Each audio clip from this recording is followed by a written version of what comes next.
Il me semble. Voilà. Peut-être, je connais pas. Oui, le Sauve Régime Général. Le SAUV, Service auxiliaire de vie, est une association qui est régie par la loi du 1er juillet 1901. Elle a été créée en 1982 par des auxiliaires de vie compétentes et diplômées pour répondre aux besoins qui étaient exprimés d'aide à domicile et puis aussi pour créer des emplois. Le SAUV est adhérent à l'UNA, une union nationale. L'objectif, c'est le maintien à domicile des personnes âgées et des personnes en situation de handicap. Les valeurs développées, c'est surtout des valeurs d'humanisme, donc l'écoute, le respect de la personne. Son action amplifie le lien social, la solidarité et la fraternité. Les orientations du SAUV sont décidées par un conseil d'administration composé de femmes et d'hommes totalement bénévoles mais compétents qui placent l'humain au centre de leurs préoccupations. Pour réaliser son objectif, le SAUV travaille aujourd'hui avec 120 auxiliaires de vie et une équipe administrative.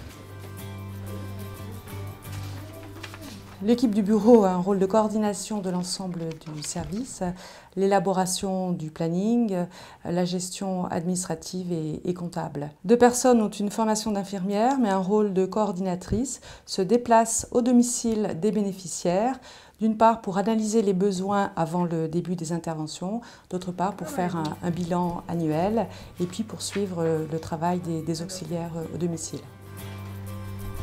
La prise en charge, il y a d'abord la prise de rendez-vous, soit par l'intermédiaire de la famille ou du bénéficiaire lui-même, tout dépend. Donc prise de rendez-vous en général au domicile. Après, on explique un peu le fonctionnement de l'association. On voit avec les gens s'ils n'y ont pas déjà réfléchi par avance les créneaux horaires qui correspondraient, enfin, l'aide dont ils ont besoin. On évalue un peu l'aide dont ils ont besoin. Et puis après, il y a la mise en place qui se fait selon nos disponibilités de planning, selon l'auxiliaire qui conviendrait le mieux à la situation. En général, on fait une mise en place qui soit entre nous et le bénéficiaire qui semble convenir à la situation. Si ça convient, c'est parfait, on pérennise, mais il y a forcément un bilan qui est fait dans les semaines qui suivent assez rapidement pour justement se rendre compte si les interventions ont été convenablement évaluées.